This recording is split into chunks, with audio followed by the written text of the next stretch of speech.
வணக்கம் நண்பர்களே, welcome back to Epic Life. நான் உங்கள் வெற்றி கூட்டாளி.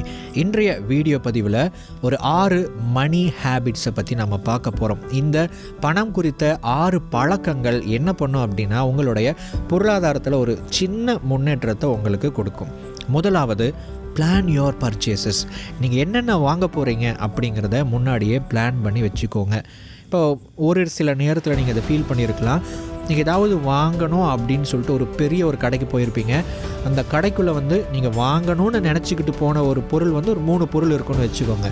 நீங்கள் எக்ஸ்ட்ராவாக ஒரு 2 பொருளை வாங்கிட்டு வந்திருப்பீங்க. என்ன காரணம் அப்படின்னா, நம்ம இந்த வேலைக்காரன் படத்தில் வர மாதிரி எதற்காக ஒரு பெரிய சூப்பர் மார்க்கெட்டில் ஒவ்வொரு விஷயத்தை ஒவ்வொரு இடத்துல வச்சுருக்கிறாங்க அப்படின்னா, மக்களை தூண்டி விட்டு ஒரு பொருள் வாங்கணும்னு வந்தவங்கள 3 பொருள் வாங்க வைக்கணும் அப்படிங்கிறதுக்காக தான் இதெல்லாம் பண்ணுறோம் அப்படின்னு சொல்லிட்டு அந்த படத்தில் சொல்லியிருப்பாங்க. எக்ஸாக்டாக அதே விஷயந்தான் நமக்கும் அங்கே நடந்துருக்குது. ஸோ நீங்கள் முன்னாடியே இந்த பொருள் தான் நான் வாங்க போகிறேன் அப்படின்ட்டு முடிவு பண்ணிட்டு போகிறீங்க அப்படின்னா, இது உங்களுடைய தேவை, இது உங்களுக்கு ஒரு நீடு இருக்குது, அதற்காக தான் நீங்கள் வாங்க போகிறீங்க அப்படின்னு அர்த்தம். ஆனால் அங்கே போகும்போது ஒரு இம்பல்ஸ் க்ரியேட் ஆகுது. உங்களை அங்கே ஒரு தூண்டுதல் ஏற்படுது. நீங்கள் அந்த பொருளை எக்ஸ்ட்ராவாக 2 பொருள் 3 பொருள் வாங்கிட்டு வந்துடுறீங்க. இது ஒரு தடவை நடக்கும்போது உங்களுக்கு பெருசாக பண இழப்புங்கிறது இருக்காது. ஆனால் இதுவே ஒரு 5 வருஷம் தொடர்ச்சியாக நடக்கும்போது உங்களுடைய நிலைமையை கொஞ்சம் யோசிச்சு பாருங்கள். எத்தனை பொருட்கள் நீங்கள் உங்களுடைய தேவை இல்லாமல், நீடு இல்லாமல், ஒரு இம்பல்ஸ்னால் நீங்கள் வாங்கியிருப்பீங்க அப்படின்னு சொல்லிட்டு. ஸோ எப்போவுமே ஒரு பொருட்களை வாங்க போகிறதுக்கு முன்னாடி என்னென்ன பொருள் வாங்கணும் அப்படிங்கிறத முன்னாடியே பிளான் பண்ணிக்கோங்க. 2வது பழக்கம், save R invest your bonus cash. சில பேருக்கு போனஸ் அமௌண்ட் வரும், வருஷத்தில் ஏதாவது ஒரு நாள் வரும்.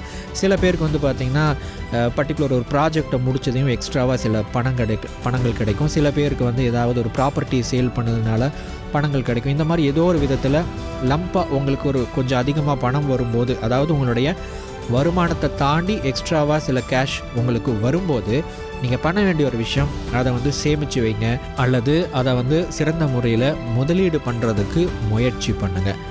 3வது பழக்கம், பை ஃபார் வேல்யூ. மதிப்புக்காக வாங்குங்க. நீங்கள் ஒரு ஃபோன் வாங்குறீங்க, நீங்கள் ஒரு டிவி வாங்குறீங்க, நீங்கள் ஒரு கார் வாங்குறீங்க, நீங்கள் ஒரு பைக் வாங்குறீங்க.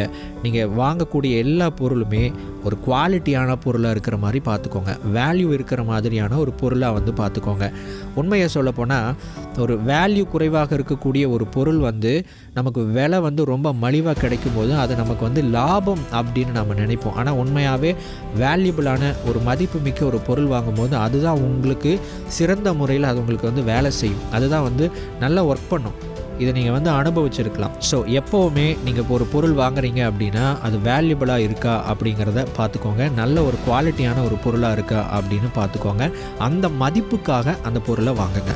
4வது பழக்கம், அவாய்ட் வாட்சிங் கமர்ஷியல்ஸ். விளம்பரங்களை பார்ப்பதை தவிர்த்து விடுங்கள். விளம்பரங்களை பார்க்கும்போது உங்களுக்கு அந்த பொருளை வாங்கணும் அப்படிங்கிற ஒரு தூண்டுதலை ஏற்படுத்துகிற மாதிரி தான் இப்போ வரக்கூடிய விளம்பரங்களை எல்லாத்தையுமே ப்ரோக்ராம் பண்ணுறாங்க. அதாவது சைக்கலாஜிக்கலாக அதை ப்ரோக்ராம் பண்ணுறாங்க. இதை இன்னும் கொஞ்சம் அட்வான்ஸாக எப்படி பண்ணிக்கிட்டு இருக்கிறாங்க அப்படின்னா, இன்ஃப்ளூயன்சர் மார்க்கெட்டிங்னு சொல்லிட்டு ஒரு விஷயம் பண்ணிட்டுருக்குறாங்க. ஒன்றும் கிடையாது. ஒரு யூடியூபர் இருக்கிறாருன்னு வச்சுக்கோங்க. அவர் ஒரு இன்ஃப்ளூயன்சர். அவருக்கு ஒரு 5 லட்சம் சப்ஸ்கிரைபர் இருக்கிறாங்க அப்படின்னா அவர் ஒரு இன்ஃப்ளூயன்சர். அவரை வச்சு சில பொருட்களை விளம்பரப்படுத்துகிறாங்க. ஸோ அப்போ என்ன ஆகுது அப்படின்னா, அது நிறைய பேருக்கு ரீச் ஆகும்போது சில பேர் அந்த பொருட்களை வாங்குகிறாங்க. சில பேர் சில ஆப்ஸ் எல்லாமே வாங்குகிறாங்க.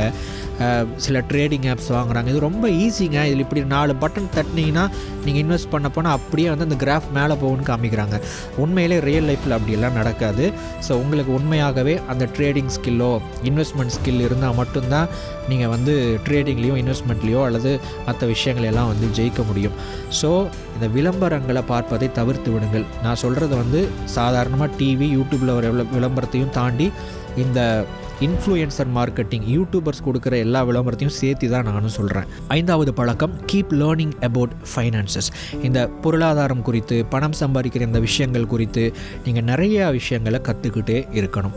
6வது பழக்கம், learn to live without credit cards and EMI மற்றும் கிரெடிட் கார்டு இல்லாமல் வாழ்வதற்கு பழகி கொள்ளுங்கள். இதை வந்து உங்களுடைய கொள்கையாக மாற்றிக்கொள்ளுங்கள். கொஞ்சம் வெயிட் பண்ணி ஒரு பொருளை வாங்குங்க. ஒரு பொருளை வாங்கணும் அப்படின்னு உங்களுக்கு ஒரு பெரிய ஒரு இம்பல்ஸ், ஒரு ஆர்வம், ஒரு தூண்டுதல் உங்களுக்குள்ளே ஏற்படும் போது அதை வந்து ஒரு வாரத்துக்கோ 2 வாரத்துக்கோ தள்ளி போடுங்க.